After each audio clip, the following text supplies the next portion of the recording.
Hello everyone. Today I am going to present CMI, that is Chennai Mathematical Institute, paper of the year 2017, part A. In this paper there were total 10 questions, each of 4 marks. You can see the instruction exactly given in the paper. Alright. So my name is Shashank Shekhar, Master Teacher of Mathematics at Vedantu. Coming to the paper directly, first question is, it says positive integers a and b possibly equal are chosen randomly from among the divisors of 400. Alright, so a and b are the divisors of 400. Numbers a and b are chosen independently, each divisor being equally likely to be chosen. Alright, find probably that GCD of AB is equal to 1 and LCM of AB is equal to 400. Alright, so basically 400, if we write, then it has 2 primes, 2 and 5. It can be written as 2 raised power 2 plus 2, 4 into 5 raised power 2. Alright, so total number of factors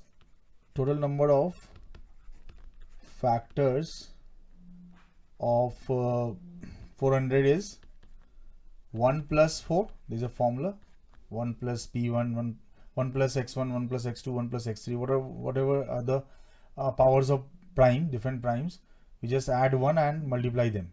So 1 plus 2 is a standard formula for finding the number of factors of any natural number.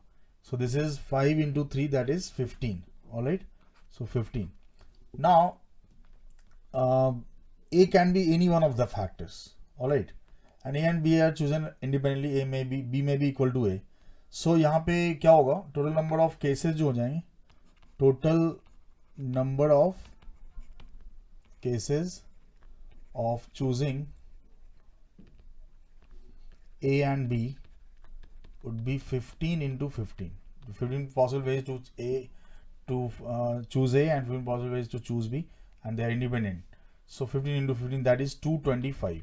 Alright, now we'll come to the favorable number of cases. We actually have to find probability. Probability of what? GCD to be 1 and LCM. Now we know that the product of GCD and LCM of two numbers, okay, is the, GCD of two numbers, product of GCD of two numbers and the LCM of two numbers is equal to the product of numbers. So in this way, for favorable cases,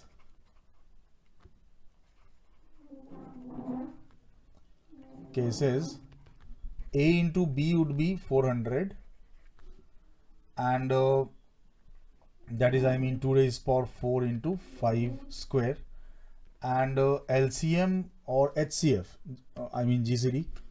So GCD means A and B are co-prime. GCD of AB is equal to 1. So basically we have to select A and B in such a manner that their product should be 400 and no prime is common to both A and B.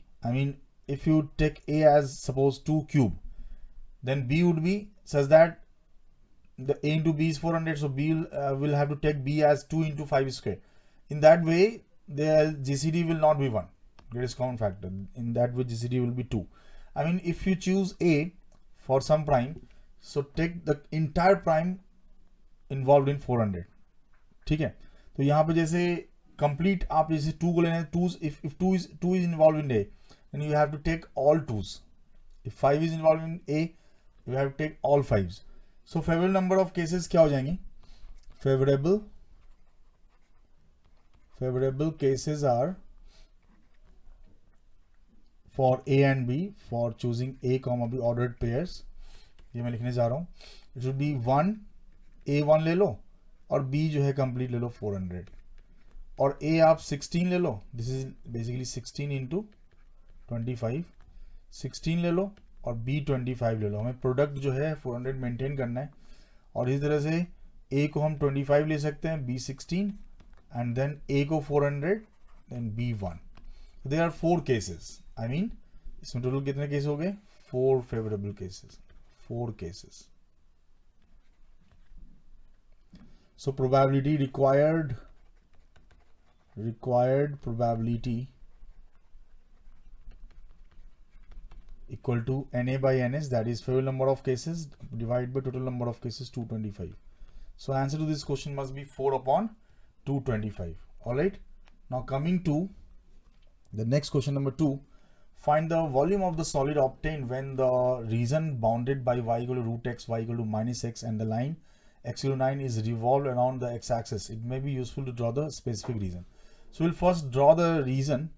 देखते हैं, इसको हमें revolve करना है.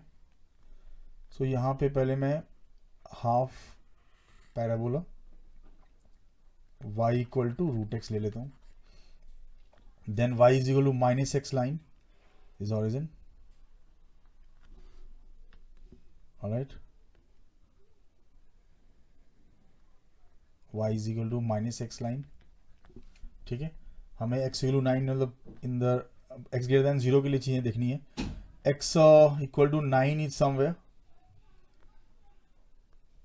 x equal to 9 ले लेते हैं यहाँ पे. अब इससे जो भी इसको हम विल रोटेट दिस, ओके, इसको रिवॉल्व करेंगे around x axis. This is x axis. Will get a solid figure and that way हमें जो है, देखो यहाँ स्लोप जो है y equal to minus x का -1 है और इसका स्लोप इन्फिनिटी है. मतलब डिफाइन नहीं है, ये वर्टिकल लाइन है, वर्टिकल टेंजेंट है y equal to root x के केस में यहाँ पे 0 पे.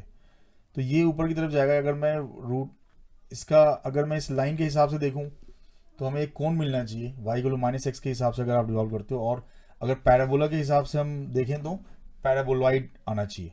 बट द प्रॉब्लम है इसकी जो लाइन है, अगर मैं इसको रिवॉल्व करके सिर्फ लाइन को रिवॉल्व करता हूँ तो एक कोण आएगा कुछ इस तरीके से. ठीक है, एंड यहाँ पे this is x equal to 9 line. Okay, and यहाँ पे जो इंटरसेक्शन है, intersection of y equal x and this is basically dotted line is y equal to x and root x is x equal to 1. So ये 1 है. Alright, ये 9 है. तो होगा ये कि जब हम इसको रिवॉल्व करेंगे तो कुछ पार्ट तक ना ये ऐसा पैराबोलॉइड आएगा आपको.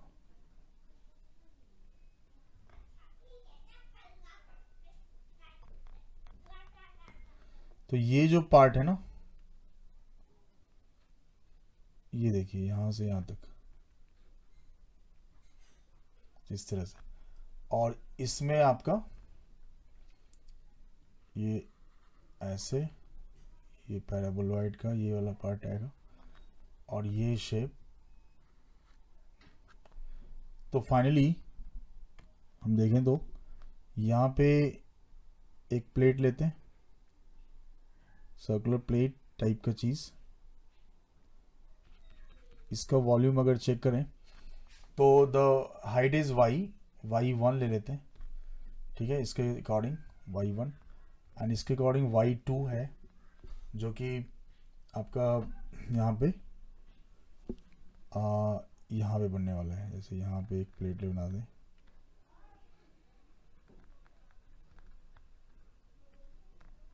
ये फाइनली जो शेप कुछ बनेगा, कुछ पार्ट तक पैराबोलॉइड शेप होगा जो सॉलिड बनने वाला है, जिसका वॉल्यूम निकाल रहे हैं, और कुछ पार्ट पे ये लाइन जा रहा है, कोन का फ्रस्टम कह सकते हैं. Something like this. ठीक है,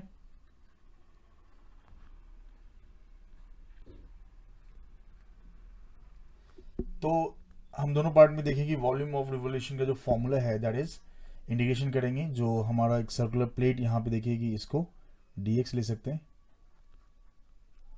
विड्थ को.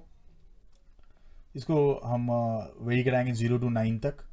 ठीक है, और जो y1 है, रेडियस ऑफ जो यहाँ पे कह सकते हैं कि जो वॉल्यूम प्लेट है, radius of plate at different x, वो y1 y2 ले रहे हैं. ये y2 है, y सेकेंड वाला ये y2 है. ठीक है, तो इसमें राइट ये y1 is according to root x. हाँ, yes, and y2 is according to the line. So यहाँ पे हम जो वॉल्यूम है, टोटल वॉल्यूम अगर लिखते हैं वो हो जाएगा वॉल्यूम ऑफ पैराबोलॉइड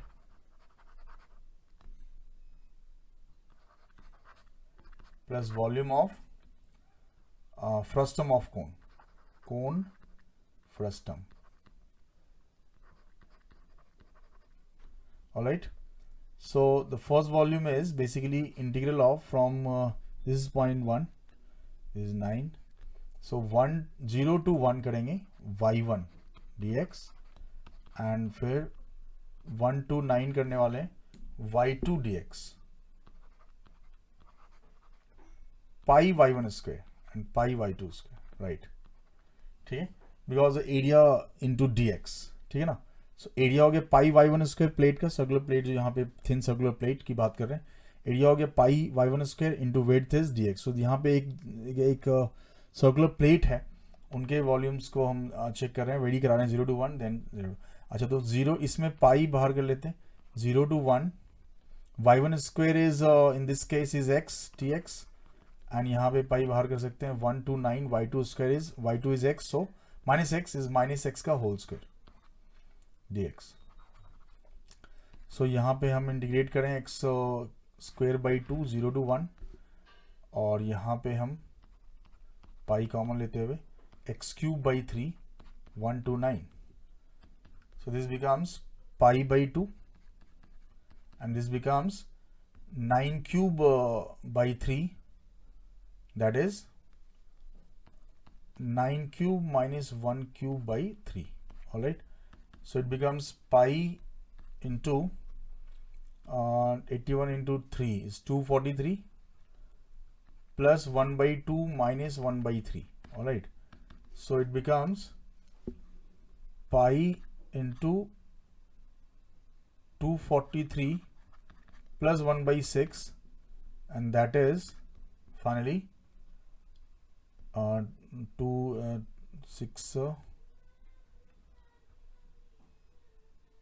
12 plus 259.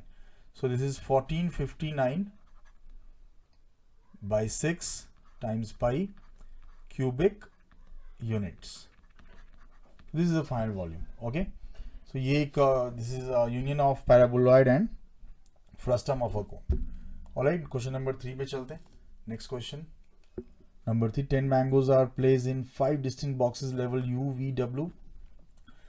यहाँ पे number of mangoes, 10 mangoes all assumed to be identical. All right, a box may contain any number of mangoes including no mangoes or all mangoes. What is the number of ways to distribute all the mangoes so that exactly two यहाँ पे important है, of the boxes contain exactly 2 mangoes. ठीक है, तो यहाँ पे अगर देखा जाए तो 10 identical mangoes objects to be placed into 5 distinct boxes in such a manner that exactly 2 boxes contain exactly 2 mangoes. So ways of distribution क्या है? Ways of distribution हमारा होना चाहिए कि 2 में तो 2 जाएंगे और बाकी में ये इंश्योर करना है कि 2 नहीं जाएं. पॉसिबल केसेस हैं, तो 6 रह गए, तो 6 कंप्लीट ले लेते हैं. 0 अलाउड है. देन 2 तो हमें मेंटेन करना ही है. 2 तो हमें मेंटेन करना है. देखते हैं कितने केसेस बनते हैं. देन यहाँ 6 से 5 कर देते हैं, टोटल 6 है, तो 1 0 कर देते हैं. यहाँ 5 से 4 कर देते हैं, तो यहाँ 1 1 आ जाएगा. और यहाँ फिर 2 2 और यहाँ पे फिर 3 कर देते हैं. 3 के साथ 2 तो अलाउड है नहीं. 3 के साथ 1 जाएगा, 1 जाएगा तो फिर 2 भी जाएगा. तो 3 के साथ फिर 3 जा सकता है और फिर 0. ये 4 केसेस टोटल बन रहे हैं. और इसको हमें बस क्या करना है कि हमें बस ये नंबर्स डिसाइड किए 5 डिस्टिंक्ट बॉक्सेस जो आपके हैं U, V, W, X, Y, इनमें जाना है ये. ठीक है, तो इनमें बेसिकली हमें डिस्ट्रीब्यूट करना होगा. तो आप या तो 2 बॉक्स चूज कर लो इस तरह से, या फिर सिंपली हम फैक्टोरियल्स यूज करते हैं. हमारे पास डायरेक्ट फॉर्मूले हैं कि हमें ये 22600 को अरेंज करना है. अरेंजिंग 22600, ठीक है, at the 5 places U, V, W, X, Y place names हैं. तो यहाँ पे 22600 को अरेंज करने कितने वेज होंगे? तो 5 factorial divided by 2 factorial 2 identical हो गए और 2 आइडेंटिकल हो गए, मतलब 1 फैक्टोरियल लिख देता हूँ, 1 फैक्टोरियल 2 फैक्टोरियल 2 0 zeros, ठीक है। फिर 5 फैक्टोरियल, देन 2 फैक्टोरियल 2 आइडेंटिकल, फिर 1 फैक्टोरियल, मतलब 1 रह गया इसमें, ठीक है ना। तो 1 फैक्टोरियल का क्यूब हो गया बेसिकली, और यहाँ पे 5 फैक्टोरियल, और यहाँ 2 फैक्टोरियल 2 फैक्टोरियल, और यहाँ 5 फैक्टोरियल 2 फैक्टोरियल 2 फैक्टोरियल। तो देखिए ये कितना आ गया, 120/4 that is 30, this is 120/2 that is 60, 120/4 is 30 and 120/4 is 30। Total number of ways यहाँ पे 90 + 20, 90 + 30, 120 + 30, 150 आ रहा है, ठीक है।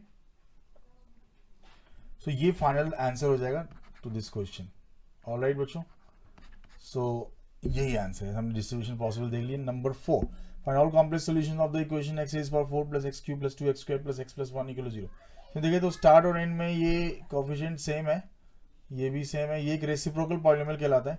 पर इसमें एक चीज़ और अच्छी बात है कि अगर हम इन तीनों को क्लब करें तो हम पहले ये भी सोच सकते हैं इस क्वेश्चन में कि x² से डिवाइड करके x + 1/x का एक नया सब्स्टिट्यूशन t या y लेके स्टार्ट कर सकते हो। दूसरा तरीका है कि क्योंकि ये x raised power 4 + 2x² + 1 is making perfect square, so immediately we can write x² + 1 like x² + 2x² + 1 plus x³ + x equal to 0. From here you'll get x² + 1 का whole square. From here if you take x common, x² + 1 into x. All right, so if we take x² + 1 common, again x² + 1 plus x.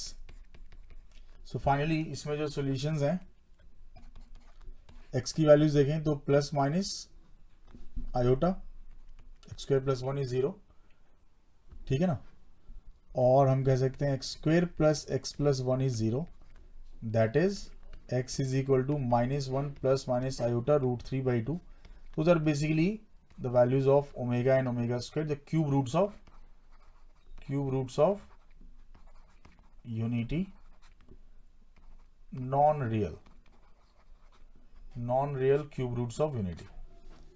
Alright, तो ये यहाँ पे आ गया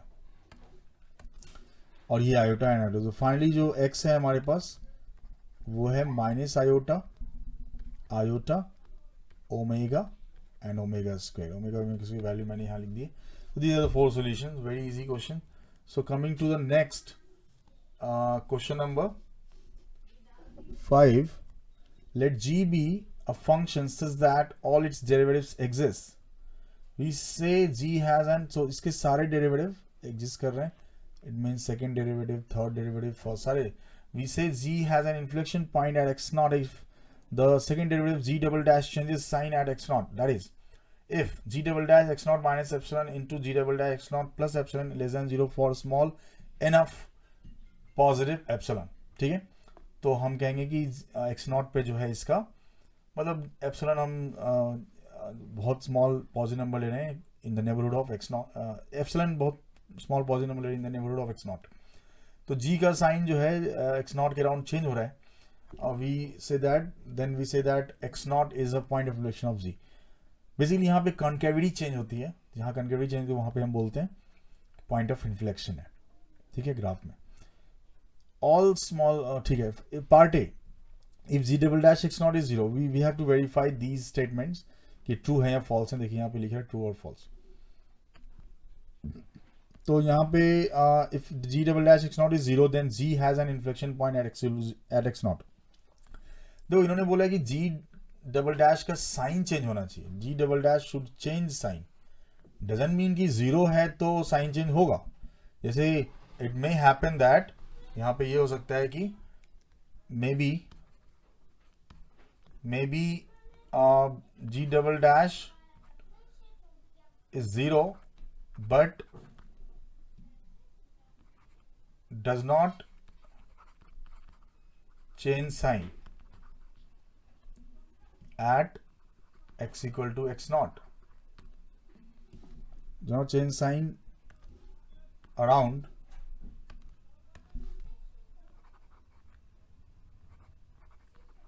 x equal to x0. ठीक है, ये हो सकता है, पॉसिबल है। जैसे कि सम इवन फैक्टर, लाइक अगर पॉलिनोमियल की बात करें तो like in case of polynomial g double dash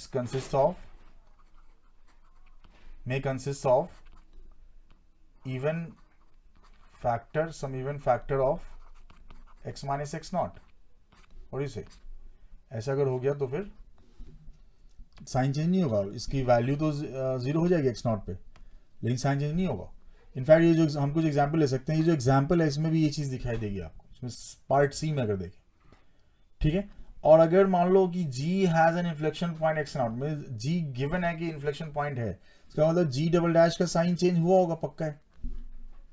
और क्योंकि इसके सारे डेरिवेटिव एग्जिस्ट कर रहे हैं, इसका मतलब नेक्स्ट डेरिवेटिव भी एग्जिस्ट कर रहा है, थर्ड डेरिवेटिव भी एग्जिस्ट कर रहा है, तो g डबल डैश जो फंक्शन है वो भी एक x का फंक्शन होगा, वो कंटिन्यूस होगा। तो कोई भी कंटिन्यूस फंक्शन है तो उसका अगर साइन चेंज हो रहा है, इनफैक्ट एक डॉट बॉक्स थ्योरम जो कहता है कि कंटिन्यू ना भी हो, साइन चेंज हो रहा तो सारे वैल्यू लेगा बीच के, जीरो जीरो होगा, वो जी डबल डैश जीरो होगा कहीं ना कहीं, वो तो पक्का है साइन चेंज हो रहा है तो।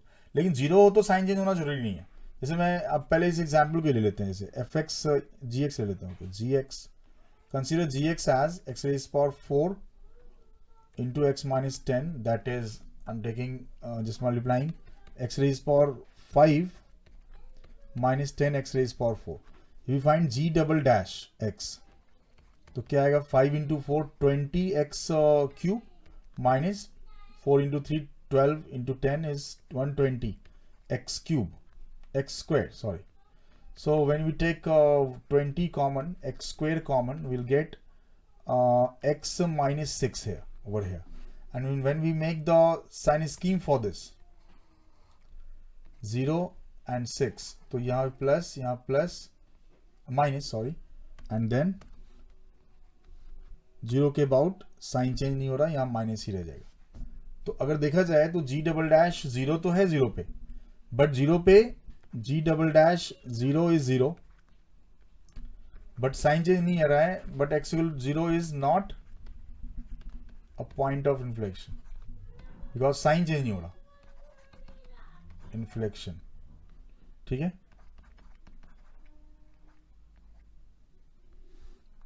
ऑलराइट, ठीक है, inflection g double dash 6 is also 0 and sign changes,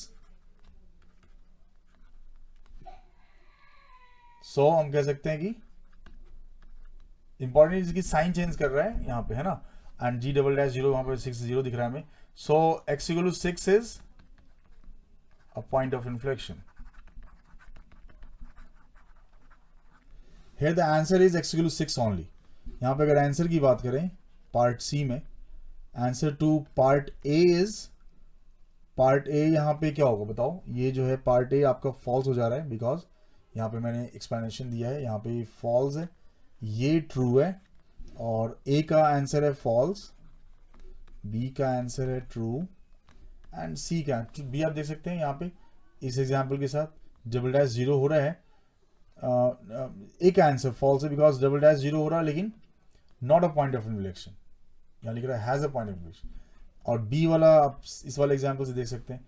सो यहाँ पे x equal to 6 only is the point of inflection, ठीक है, x नॉट इक्वल टू 6 हो जाएगा।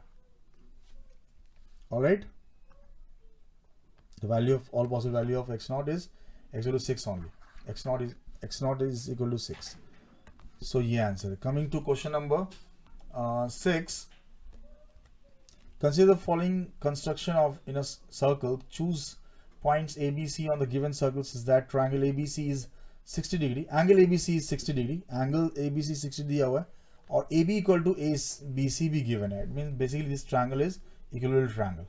Okay, AB दो side equal है और बीच का angle जो है वो 60 degree है, तो equilateral triangle होगा. Draw another circle that is tangential to the chord AB, BC and to the original circle. Okay. तो will first draw circle here, देखते हैं सर्किल एक बना लें यहाँ पे,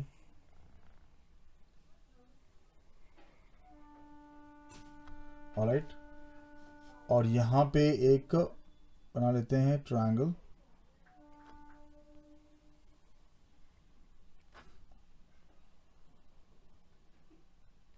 something like this. So A B C, angle B 60 है, और यहाँ पे कह रहा है कि A B and B C दोनों को टच करता हुआ, सर्किल को भी टच करता हुआ एक नया सर्किल, मैं एक ब्लैक सर्किल यहाँ बना देता हूँ. वो बेसिकली कुछ ऐसा होगा.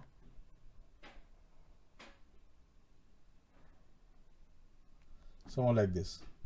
ठीक है, तो हम यहाँ पे देखें तो इक्विलैटरल ट्रायंगल है ये. तो यहाँ से अगर आप सेंटर्स की बात करें दोनों सर्किल का, तो ये नीचे वाले सर्किल का सेंटर है, ये ऊपर वाले बट बिगर सर्किल का सेंटर है. ठीक है, तो alright. Now we have to find the radius of, so radius of the bigger circle is 1 given. Given that the radius of the bigger circle, do the above consideration in a unit circle to obtain a circle S1. So we call ये जो circle है इसको S0 नाम दे देते हैं. S0. This inner circle is S1.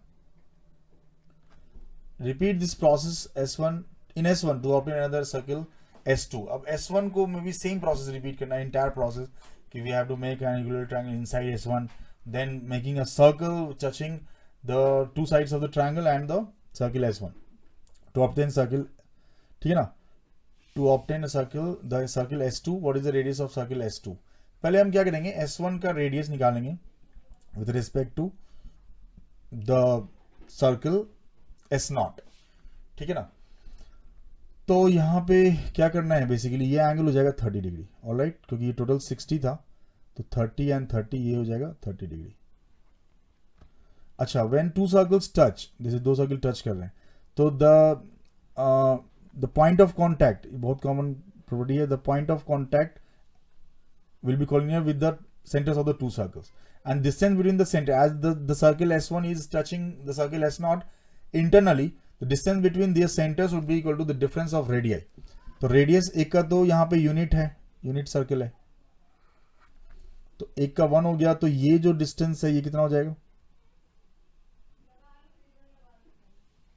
ये हो जाएगा 1 minus R1. R1 is the radius of circle S1. Okay, I am assuming. And this entire is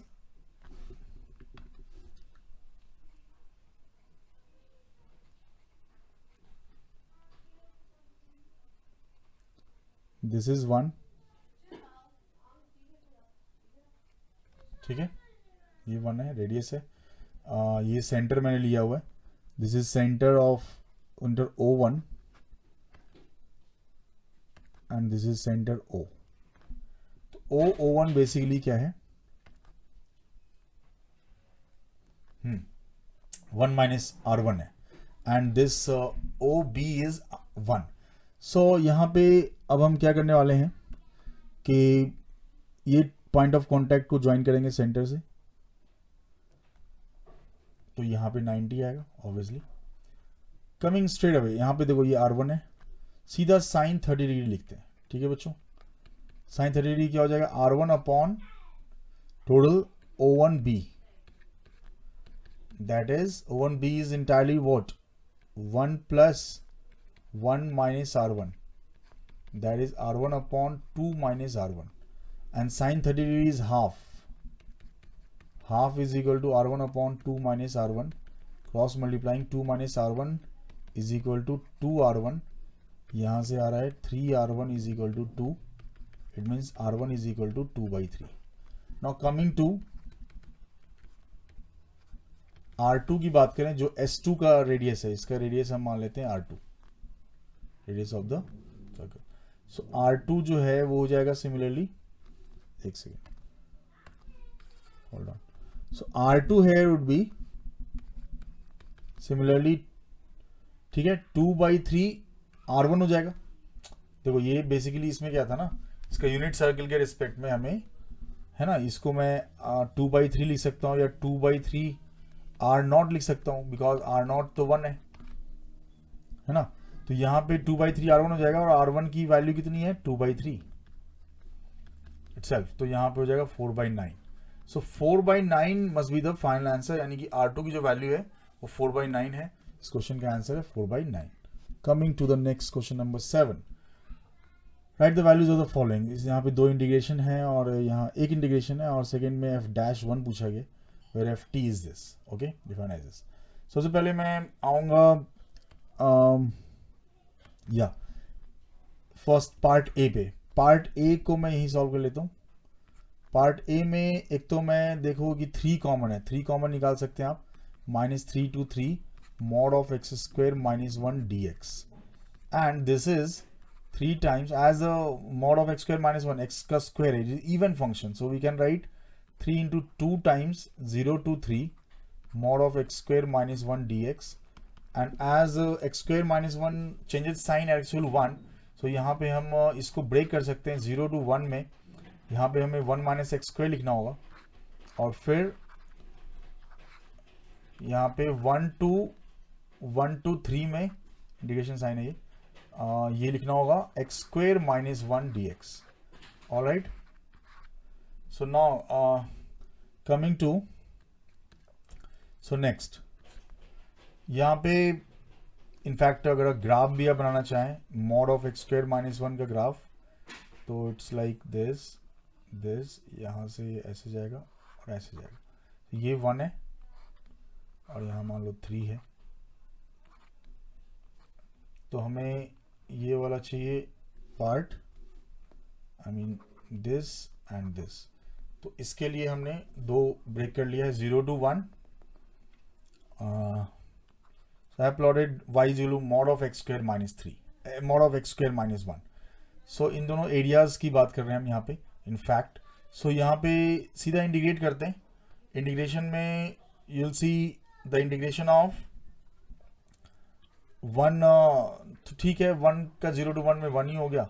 x² का इंटीग्रेशन x³/3, तो ये 1/3 आ जाएगा, एंड देन प्लस करके x² यानी कि 3³ - 1³ x³/3, और यहाँ -1 का इंटीग्रेशन है 3 - 1 दैट इज 2, तो ये हो गया।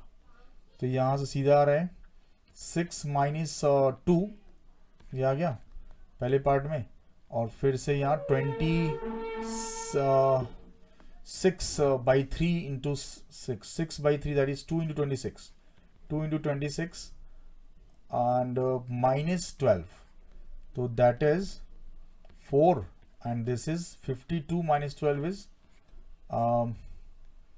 40. So finally we are getting 44 as the value of this integral. इसका आंसर है 44. Alright, now coming to second part B, ft ये दिया है, तो f' अंदर फंक्शन हमारा कंटिन्यूस है, डिफरेंशिएबल होगा। सीधा हम लिख सकते हैं न्यूटन लेबनिज रूल, यहाँ पे differential under integral sign, you can write mod of same f, replace x/t directly this into 1, so this is f' t, and this is basically differentiation of integration, so we get the same function।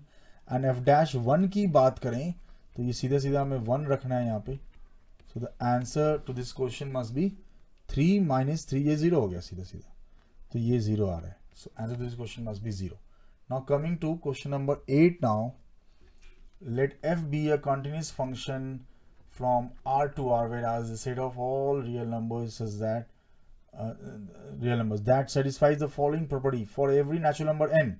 देखो f हमारा वैसे तो continuous function है, लेकिन इन्होंने एक f के बारे में इंफॉर्मेशन दिया, for every natural number n, fn जो है is the smallest prime factor of n। Basically अगर मैं इस चीज को देखूं तो let if n is, ऐसे मान लेते हैं, if n is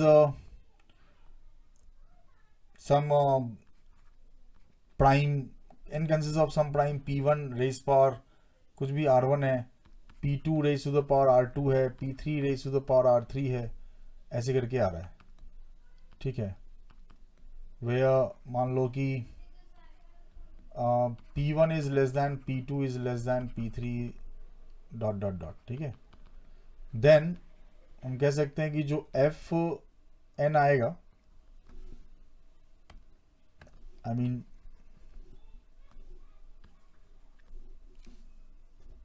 फॉर, ऐसा कह सकते हैं for x is equal to n is equal to this, then F X जो आएगा हमारा वो आ जाएगा सीधा सीधा P1।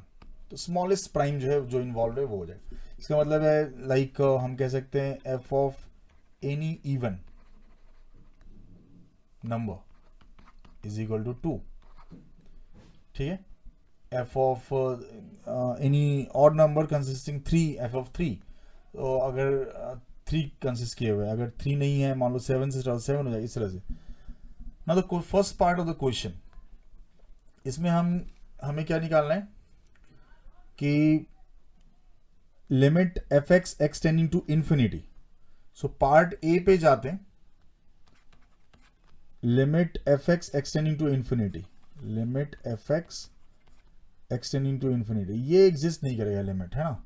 ये क्यों नहीं करेगा मैं बता रहा हूं। जैसे मान लो कि इन्फिनिटेसिमली लार्ज इवन नंबर की बात करो, सपोज लेट एक्स बी सब infinitely simply large even number.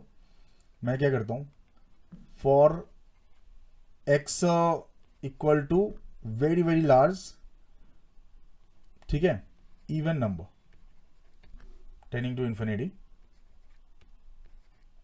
हमारा जो लिमिट आएगा वो आ जाएगा 2। क्यों? और फॉर, देखो लिमिट यूज करना है तो हर जगह करना है, और अगर आपने ऑड नंबर ले लिया टेंडिंग टू इंफिनिटी, तो लिमिट जो है वो जो भी पहला उसमें प्राइम स्मॉलेस्ट ऑड प्राइम होगा वो हो जाएगा। सो वो जो है आपका डेफिनेटली 2 नहीं है, वो कोई ऑड नंबर है, is not equal to 2, is some odd number. Odd number आएगा कुछ जो कि 2 के इक्वल नहीं है, तो लिमिट जो है कोई प्राइम होगा, प्राइम नंबर होगा जो 2 के इक्वल नहीं होगा। तो यहाँ पे डेफिनेटली जो लिमिट है हम कहेंगे कि so limit F x x tending to infinity does not exist. Even in fact for non-integral numbers, non-natural numbers, x to be some other number, I mean some non-integral rational or irrational number, इसका जो है track decided नहीं है, fix नहीं है, तो वहाँ पे भी कोई सर्टेनिटी कोई चीज़ की आ नहीं रही है, डज नॉट एग्जिस्ट। अगर एग्जिस्ट करना होता तो हर जगह से यूनिक टेंडेंसी होती। ये आंसर है first part. Coming to the part B, मैं पार्ट बी की बात करूँगा।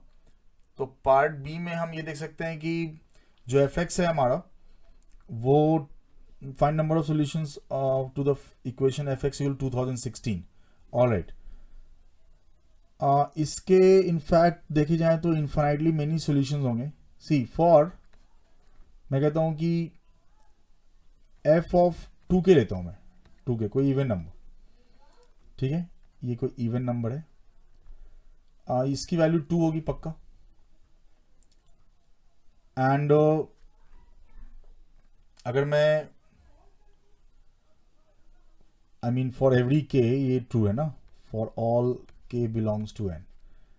एंड अगर मैं लेता हूं एफ ऑफ पी आई, तो ये सम प्राइम है, दिस इज सम प्राइम, कोई प्राइम ले लेते हैं, सम प्राइम ग्रेटर देन 2016, तो ये पी आई आएगा। और सिंगल 2016 से बड़े इन्फाइनाइट प्राइम्स हो सकते हैं, they are infinite primes more than 2016। तो अगर आप उनको लोगे 2016 आ रहा है, और ये जो 2 आ रहा है, ये 2 आ रहा है 2016 से छोटा, क्यों? ये आ रहा है 2 लेस देन 2016, ठीक है, for all k belongs to N. और एफ पी आई आ रहा है some prime, p i some prime greater than 2016। तो क्या होगा, as function is continuous, function continuous है, तो यहां पे हम क्या बोलेंगे कि so for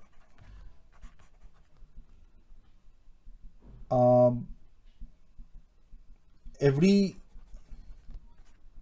k comma I, the graph of y equal to fx will cross, मैं ये कहना चाह रहा हूं as f is continuous, will cross the line y is equal to 2016. ठीक है, बिकॉज इसमें कोई भी आप नंबर लेते हैं, इवन नंबर, जैसे 2016 के बाद भी देखें और पहले भी देखें, ग्राफ कई बार क्रॉस करेगा, और 2016 के बाद तो there are infinitely many even numbers.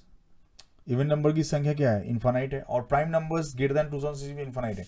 तो आप देखेंगे कि ये ग्राफ एक बार 2 पे आ रहा है, एक बार मोर देन 2016 पे आ रहा है, लेस देन 2000 पर, and as f is continuous, it will cross the graph again and again, infinitely many times. ठीक है, because the number of ordered pair k comma I जो यहाँ ले सकते हैं वो infinite है. Alright, coming to question number 9, it says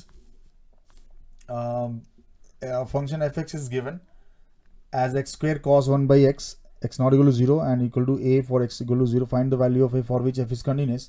Use this value of a to calculate the following: f dash 0 and limit f dash 0 x tending to 0. ठीक है, सो यहाँ पे सबसे पहले तो हमें पार्ट ए देखना है. पार्ट ए में f0 की वैल्यू निकालनी है. f कंटिन्यूस गिवन है. Basically a is equal to f of 0 basically given है, और ये क्योंकि फंक्शन कंटिन्यूस है, the same as limit fx x tending to 0, and in this case it is limit x tending to 0. fx is when x tending to 0, x is not 0, तो x square cos 1 by x ले लेते हैं. ये आ गया, and this is what x square तो 0 है, और cos 1 by x क्या है? एक बाउंडेड वैल्यू है, बाउंडेड फंक्शन है, इसकी वैल्यू बाउंडेड है, बाउंडेड वैल्यू. तो यहाँ पे ये जो है 0 into some finite number that is 0, तो a की वैल्यू यहाँ पे फाइनली हमारे पास 0 निकल के आ रही है. सो यहाँ से आ गया a इक्वल टू 0, पक्का है. Now coming to f dash 0. f dash 0 के बारे में देखें क्या है सीन. तो यहाँ पे हम पहले तो a आ गया ये, अब b पार्ट में जाते हैं. f डैश 0, f डैश 0 का फॉर्मूला क्या होता है? Limit x tending to 0 fx minus f0 divided by x minus 0. So as fx is x square cos 1 by x, f0 हमने अभी भी फाइंड किया 0 है, that is upon x. So ये फाइनली आ गया limit x tending to 0 x cos 1 by x. Again the same logic, 0 into some bounded value between, which fluctuates between 0 minus 1 and 1 very frequently. ठीक है ना, तो bounded value between -1 and 1. So ये जो है आपका 0 आएगा. बी पार्ट का आंसर यही है. Coming to part C, limit of f dash x x tending to 0. Now see f dash x की हम बात करेंगे बच्चों. सबसे पहले मैं f डैश x बताना चाहता हूँ है क्या, क्योंकि f डैश 0 ऑलरेडी हमारा 0 आ गया है. तो यहाँ पे f डैश x हम इसको डिफ्रेंशिएट कर लें. नॉट इक्वल टू 0 के लिए ये आएगा 2x cos 1 by x, product rule से चेंज यहाँ पे, और यहाँ पे माइनस हम करेंगे, प्लस करेंगे x square into derivative of cos 1 by x. Now derivative of cos 1 by x is what? Minus of sin 1 by x into minus of 1 by x square. That becomes plus, minus minus plus. तो और x square भी cut जाएगा, तो यहाँ आएगा sin 1 by x. This is for x not equal to 0. तो ये है, एंड 0 है फॉर x इक्वल टू 0. तो यहाँ पे हमने देखा कि जो इसका फाइनली इसकी लिमिट निकालनी है. So limit x tending to 0 f dash x, ये हमें निकालना है. This is nothing but limit x tending to 0 2x cos 1 by x plus sin 1 by x. Alright, तो इसकी वैल्यू अगर हम देखें तो फिर से वही वाली बात है, x इंटू 0 पे ये 2x into 2 into 0 into some value between a number which oscillates between number between -1 and 1, ठीक है। और यहाँ पे तो ये तो 0 हो जाएगा। फिर से ये भी एक नंबर है, ऑसिलेट्स बिटवीन -1 and 1। तो यहाँ फ्लक्चुएटिंग है, वैल्यू फिक्स नहीं है, तो ये तो 0 आ रहा है, बट यहाँ पे एक बिटवीन -1 and 1 एक नंबर आ रहा है। तो फाइनली ये हुआ कि इसमें जो है लिमिट एग्जिस्ट नहीं करेगा, limit does not exist. Final answer इस क्वेश्चन का सी पार्ट का है, लिमिट डज नॉट एग्जिस्ट। तो इस तरह से देखा हमने, a is 0 first part, second part f dash 0 is 0, third part limit does not exist. Coming to the last question number 10। For this question, write your answers as a series of 4 letters, Y for yes, N for no, in order it is possible to find, okay, ये कह रहे हैं is it possible to find a 2 cross 2 matrix M, कोई M ढूंढ सकते हैं, for which the equation mx equal to p has 2 cross 2 matrix है। तो this question is on lighter level, simpler level। हम m को अज्यूम कर सकते हैं कुछ a1 a2 b1 b2। इसमें 4 स्टेटमेंट्स हैं, इनको हमें ट्रू या फॉल्स बताना है, येस और नो में आंसर करना है। No solutions for some but not all p, no solution for some but not all p, exactly one solution for all other p, exactly one solution for b part में, some but not all p, more than one solution. Language is little bit confusing. हम क्या करते हैं, पहले इसके सारे cases को देख लेते हैं। हम इसमें क्या करेंगे, mx जो है वो दिया हुआ है, सो वेक्टर को मैं कैपिटल X लिख रहा हूँ और ये p लिख रहा हूँ, ठीक है। तो इसको we can write it as m is a 2 cross 2 matrix, so इसको we can right a1 a2 b1 b2। इसको मैंने m बोला है और x को बोला है सपोज x, y, ठीक है। और p1 p2 ले लेते हैं p के लिए। इसको जब हम ओपन करेंगे तो आएगा a1x प्लस a2y,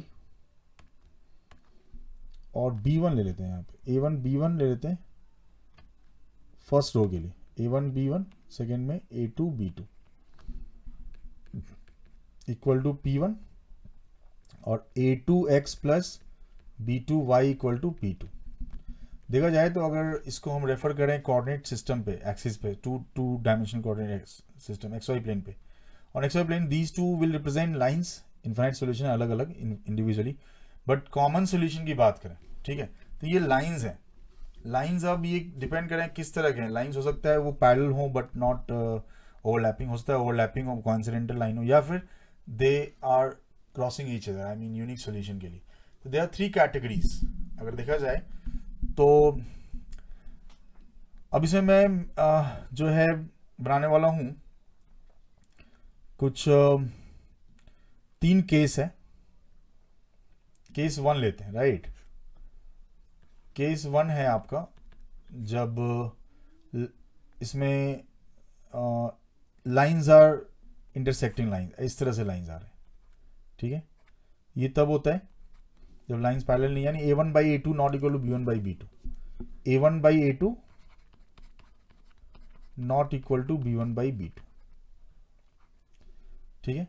और केस 2 है हमारा जब लाइंस पैरेलल हैं बट मीट नहीं कर रहे, कोइंसिडेंट नहीं है। So a1 by a2 is equal to b1 by b2 but is not equal to c1 by c2, ये वाला केस है। और केस 3 क्या है, एक के ऊपर एक लाइन आ गया ऐसे, ठीक है।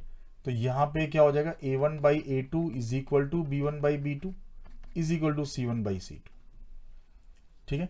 तो यहां पे 3 केस टोटल बन रहे हैं। अब देखो फॉर सम गिवन, लाइक अगर हमने कोई मैट्रिक्स M ढूंढा है, कमिंग टू द ऑप्शन, मतलब ये 4 जो स्टेटमेंट्स हैं, स्टेटमेंट A पे आते हैं। No solution for some, is it possible to find 2 cross 2 matrix M, 2 cross 2 matrix M for which this equation has no, this system of equation, ये जो 2 equation मैंने लिखे, no solution for some but not all P, कुछ P के लिए no solution आए, ऐसा कोई एम ढूंढ सकते हैं। मान लो कि हमने नो सोल्यूशन आए ऐसा हमने एम ढूंढा, किसी पर्टिकुलर कुछ पी ऐसे हैं हमारे पास। तो जैसे केस नंबर 2 की बात कर रहे हैं, बट जैसे वंस यू फिक्स है ना एम जैसे आपने फिक्स कर लिया नो सोल्यूशन वाले केस के लिए, तो नो सोल्यूशन वाले केस के लिए देखो जरूरी है कि I mean M is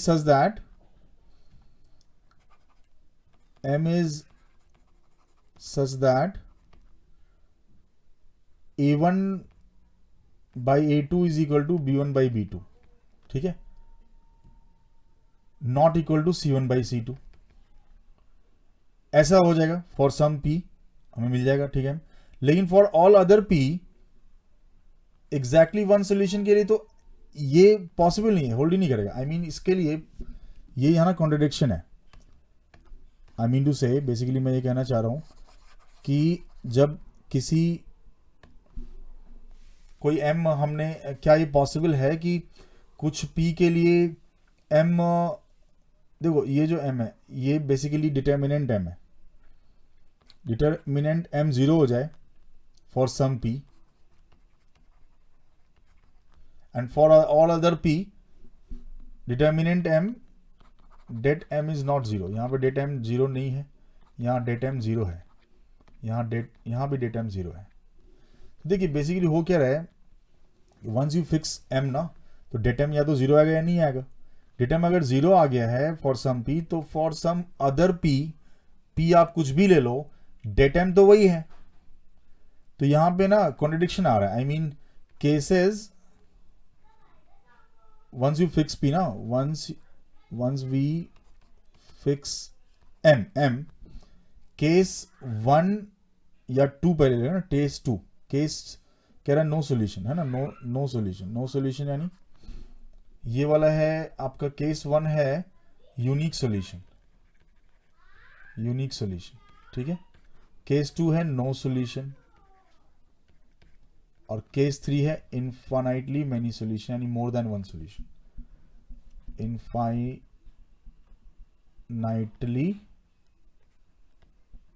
many solutions. Common points जो है इनफाइनाइट है, यहाँ एक भी कॉमन पॉइंट नहीं, यहाँ यूनिक कॉमन पॉइंट है, ठीक है। तो वंस यू फिक्स एम ना फॉर सम पी, तो for all other P M तो वही रह गया। Case 2 and case 1 can not occur simultaneously because case 2 में मॉड एम 0 है, केस 1 में मॉड एम 0 नहीं है, कांट अकर साइमल्टेनियसली। सो यहां पे जो है ये स्टेटमेंट आपका जो है ये हो जाएगा नो यानी फॉल्स, एन हो जाएगा नो। बी पे आते हैं। सिमिलरली एग्जैक्टली वन सोल्यूशन के लिए क्या होगा, वंस यू फिक्स एम ना, डेट एम हम ऐसा चूज करना होगा कि डेट एम 0 नहीं है, ठीक है, but more than one solution for all other P. Once you fix M तो एम फिर no more than one solution यानी एंड कह लो कि मॉड एम फिर 0 हो जाना चाहिए। मतलब ये कहने मतलब है कि केस 1 नहीं, यहाँ पे case 1 and more than one solution यानी थर्ड 3 कांट अकर साइमल्टेनियसली, ठीक है ना, कांट अकर साइमल्टेनियसली, राइट। सो ये वाला भी आपका हो गया नो, पॉसिबल नहीं है। सी वाले पार्ट पे आते हैं। No solution for some but not all P, more than one solution for all other P. No solution के लिए डेट एम 0 हो जाएगा और आप कुछ पी ऐसे मिलेंगे, पी हम ऐसा लेंगे कि जो A1 by A2 और B1 by B2 के इक्वल है। C1 C2 हम लोग C1 C2 या फिर यहाँ पे सॉरी P1 P2 लिखना चाहिए मुझे, P1 P2 है ये, C1 C2 नहीं P1 P2 है, ठीक है, कांस्टेंट जो है लाइन के अंदर। सो यहाँ पे P1 by P इस तरह से चूज करना है कि P1 by P2 जो है वो A1 by A2 और B1 by B2 के इक्वल हो जाए, तो फिर infinitely many solution not equal to आ जाए। For some P A1 by P1 by P2 जो है वो A1 by A2 और B1 by B2 के इक्वल नहीं आएगा, और फॉर ऑल अदर p वो इक्वल आएगा। तो इसका मतलब है कि नो सोल्यूशन के लिए डेटा m 0 चाहिए। वंस वी फिक्स m, डेटा m 0 हो गया, और फॉर सेम m डेटा m 0 रखते हुए p चेंज करोगे जो a1 by a2 और b1 by b2 के इक्वल हो जाए तो मोर देन वन सोल्यूशन आ जाएगा। तो यहाँ पे जो है ये पॉसिबल है, ये ओके है ये केस, तो यहाँ पे ये यस हो जाएगा, ये पॉसिबल है। और डी वाला पार्ट, ऑब्वियसली डी पार्ट पे आते हैं। तो डी पार्ट में no solution for, we have to, is it possible to find 2x2 matrix and for which this equation has no solution for some p, exactly one solution for some p and more than one solution for some p। ये possible नहीं है कि data m एक साथ zero और non zero तीनों हो जाए। Cases obviously cases 1, 2 and 3 can't occur simultaneously, ये पॉसिबल नहीं है, ये फिर से नो हो गया। एक बार आपने जो m फिक्स कर दिया कि जिसकी वजह से a1 by 2 is not equal to b1 by b2 हो रहा है यूनिक सोल्यूशन के लिए, तो फिर नो सोल्यूशन आ ही नहीं सकता किसी भी अदर p के लिए, वो हमेशा यूनिक सोल्यूशन ही देगा फॉर दैट टाइम, p कुछ भी ले लो। या फिर एक बार आपने नो यूनिक सोल्यूशन कर दिया तो फिर या तो नो सोल्यूशन या इन्फिनिटली मेनी सोल्यूशन है, तीनों एक साथ नहीं हो सकती। No solution, exactly one solution, more than one solution. ठीक है बच्चों, so this was all about today's session. Total 10 questions थे, हमने डिस्कस कर लिए 1 by 1, और देखा आपने these all 1 2 3 4 5 6 7 8 9 10। So coming to the teaser question, before that I will like to discuss about Eklavya program going to start in the month of January, और ये amazing programme है, इसको आप ज्वाइन करें। You can take feedback from Google, आप Google करके previous जो हमारे स्टूडेंट्स हैं ईयर्स के उनसे फीडबैक लीजिए। Best program in for IT JEE aspirant, JEE advance के लिए स्पेशली। ठीक है, तो आप मेंस दे रहे हो तो उसके बाद ज़रूर आप एकलव्य ज्वाइन करो। ओके, कुछ यूज़फुल लिंक्स हैं I would like to share. यहाँ पे नोटिस बोर्ड दिख रहा है आपको, ये QR कोड है, इसको आप स्कैन करके सारे इन्फॉर्मेशन, अपडेटेड इन्फॉर्मेशन यहाँ से ले सकते हैं। ये नोटिस बोर्ड है हमारा JEE topper notice board. Okay, then if you are going to give JEE next year 2023 I mean, तो यूल गेट यहाँ पे अनदर टेलीग्राम चैनल भी है, इसके थ्रू भी you can get every information, updated information, curriculum जो हमारा आने वाला है, जो अब टाइम टू टाइम हम कराने वाले हैं इसके अंदर एकलव्य प्रोग्राम में जो कराते आ रहे हैं, उनका सारा इन्फॉर्मेशन आपको डिटेल में यहाँ मिलेगा। सो आप वहाँ जाके अगर JEE 2024 एस्पिरेंट हो आप यहाँ पे सेपरेटली जा सकते हो। यहाँ से वी इम्पैक्ट चैनल है, यहाँ पे भी सारे इन्फॉर्मेशन मिलेंगे आपको। यूट्यूब चैनल है हमारा ये, and apart from that you will get previous years question solution of IT JEE, KEPY काफ़ी बढ़िया क्वेश्चन आते थे इसमें भी, और ISI Indian Statistical Institute and Chennai Mathematical Institute, इनके previous years papers ISI and CMI के अभी अपलोड हो रहे हैं, और इनके ऑलरेडी अपलोडेड हैं कुछ 4 to 5 ईयर्स के। आप यहाँ पे जाएं और you will get very detail solution of each and every problem separately. एक एक क्वेश्चन पे एक एक वीडियो बना के दिया हुआ है, और उसके वेरियस पॉसिबल सोल्यूशंस आराम से डिस्कस किए हुए, यू कैन एंजॉय दो सोल्यूशंस है। ऑलराइट बच्चों, so time to discuss the teacher question. Proof for AB positive, A between A is less than B, that हमें प्रूफ करना है 0 to integral 0 to 2 pi ln of mod A plus B sin x dx, alright, is equal to 2 pi ln B by 2, ये A से independent है, 2 pi ln B by 2। इसको आप proof करें, try करें, क्वेश्चन बढ़िया क्वेश्चन है। Question made by me itself है ना, और मैंने खुद ही बनाया, I have made this question myself. So आप इसको ट्राई करें, एकदम नया फॉर्म है ये क्वेश्चन। ln sin x आपने देखा होगा, but with some constant ahead, A plus B sin x, इसको आप ट्राई करें। टू स्टडी आई मीन यहाँ पे जब भी आप सॉल्यूशन आप कर पा रहे हो इस क्वेश्चन का, तो we will like to see your solution. If it is correct you have to send the solution at this email ID, eklavyaSupport@vedantu.com, and don't forget to write subject name here, maths. Alright, यहाँ पे maths लिखना आपको। We'll check your solution, and if we like it, we'll reach out to you on the same email ID through which you have sent the solution, and that is this email ID. So you can be the part of regular program directly अगर हमें लगा कि आपका solution बहुत अच्छा है, सही है, करेक्ट है. तो ऑलराइट बच्चों, so this was all about today's session. I hope you enjoyed it and we'll meet next day. Next week में मैं बताऊंगा इसी चेन्नई 2017 का जो पार्ट बी होगा, CMI 2017 part B. So stay tuned, bye bye, take care.